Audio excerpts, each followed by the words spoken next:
home to simplicity. And so our lessons have been about the basic unity message based on a book called The Simple Truth. And what I've attempted to do is to bring to you some of the principles that we teach and say it to you as simply as we possibly can so that we can grasp it.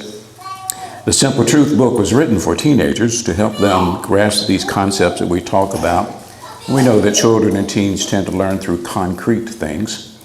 And so I start off with today's topic, which is the law of magnetism, with an object lesson.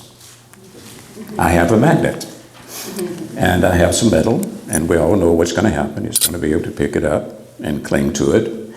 And you know what's interesting is that this always works.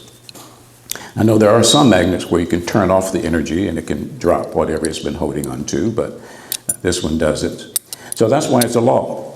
It's a law because it always works. And you are a magnet, and I am a magnet.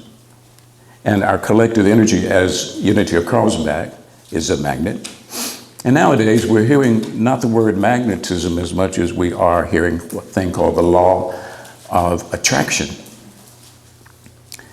And if you've read and seen the movie The Secret, and if you've studied unity, then you have known that for now over 125 years, we have been teaching what the book The Secret calls the law of attraction.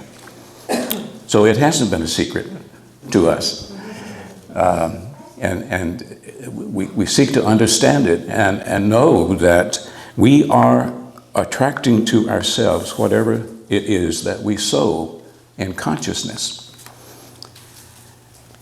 For in Galatians 6:7 it says, "For whatever a person soweth, that shall he also reap." So we know that our mind is like a fertile soil, and that our thoughts are seeds, and we're constantly planting those thoughts. And you know, if we plant a tomato, we're going to grow a tomato. If we plant an apple, we'll grow an apple. If we plant corn, we'll grow corn. And so whatever we're planting in the fertile soil of our mind is what's going to manifest in our lives. So the joy of this kind of understanding is it takes us into an arena of understanding that life does not happen to us. It happens through us or from us.